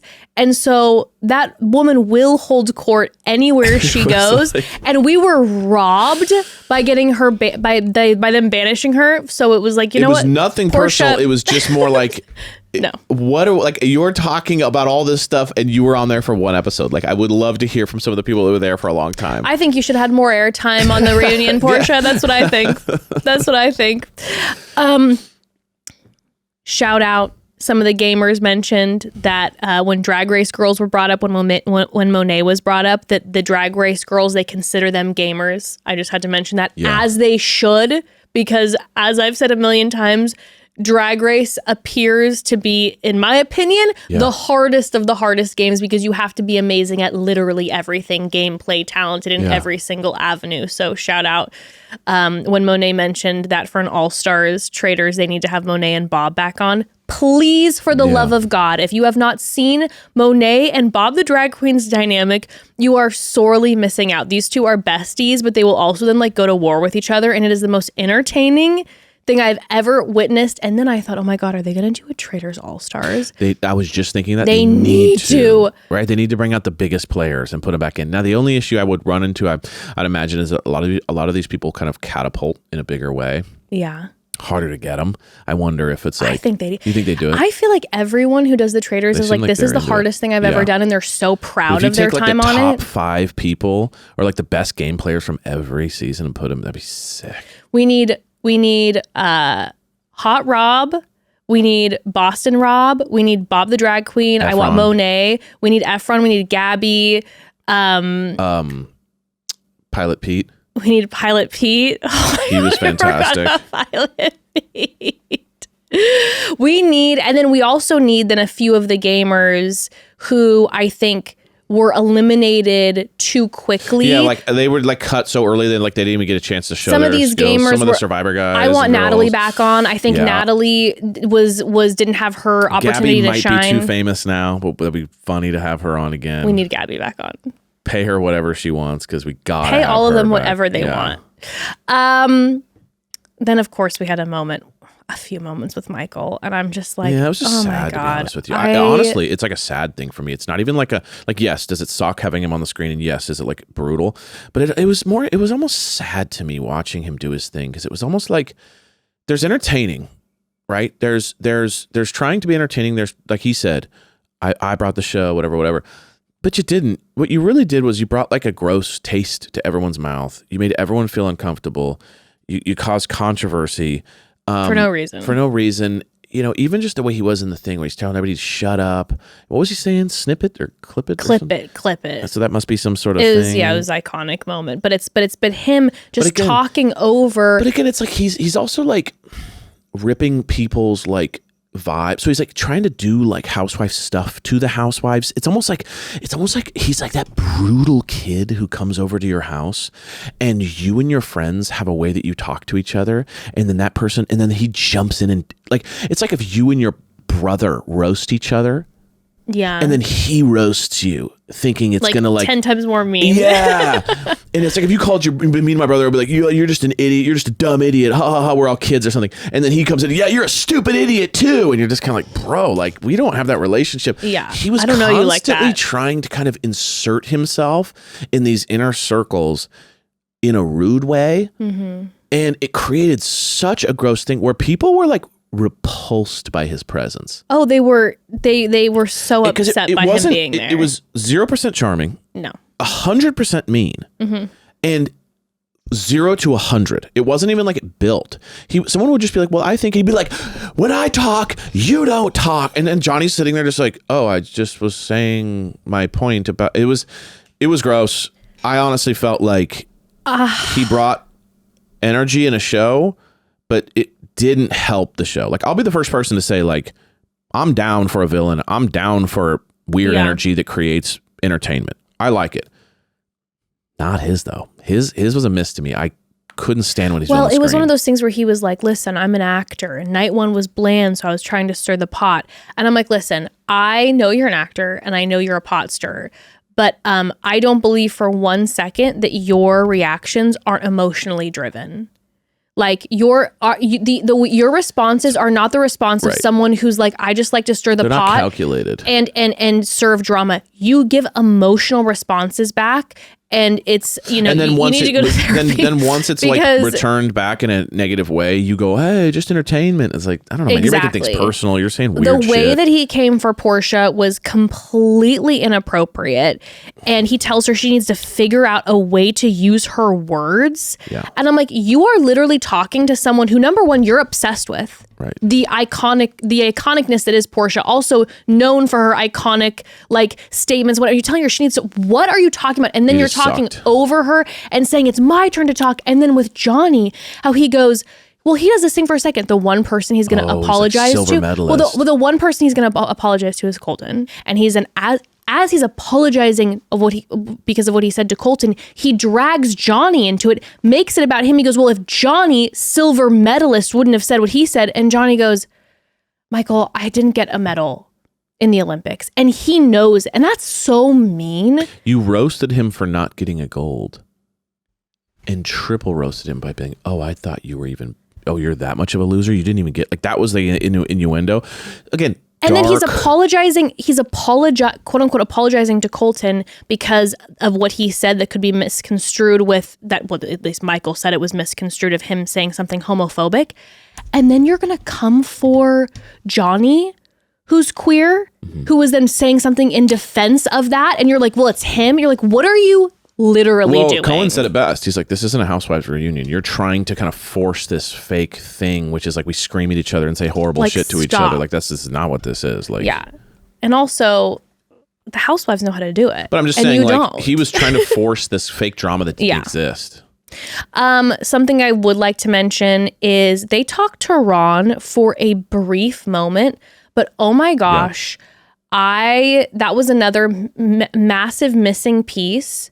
Is the Ron portion, because Ron had gone online and said certain things involving the cast, like Dorinda, and about how unkind they had been. And then I heard that some podcaster, I'm so sorry, I didn't see exactly who it was because I was just seeing little clips, and so I apologize. But a podcaster had said that Ron was supposed to come on, but then Ron couldn't because production said you can't keep talking. So they're like making Ron be silent. Want negative press. Right. And then, but there was all this conversation about it. And then Ron at the reunion, they barely speak to him. They don't get into anything like that. Because they don't want icky stuff. So that was my thing that I was really upset about, where it was like Colton and platforming him. The way that they handled that, I think, was super yucky. And then the fact that they didn't let Ron say what needed to be said on his side was super yucky. So that really bothered me. And I fear that, you know, Traitors production is heading into like Bachelor territory, and that's no good. Yeah. It's no good. How you handle the controversy says everything. Exactly. And protecting your cast. Yeah. That's like you have to protect your cast. 100%. Well, they wrapped it with giving a Best Dressed award, and thank goodness Maura got it, because she was, like she had said, she was really here only for the fashion. So the fact that they gave her a fashion award, I was very happy to see. And then they did a montage of Rob and his victory, and, you know, well earned and deserved. Very good season. Incredible. Very fun. Horrible faithfuls. Rob, perfect storm. Truly.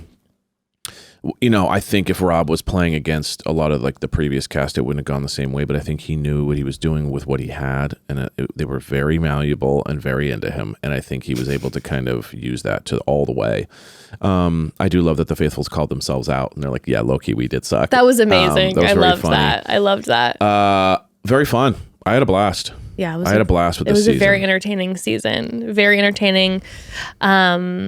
Please give us an all-star season. That would be sick. That would be sick. I want it. Next week, Well, cast yes. bios, baby. Part 1, cast And bio love roasting the breakdown. guys. We love roasting the guys. Some of my favorites. It just tingles us to the very love core. it.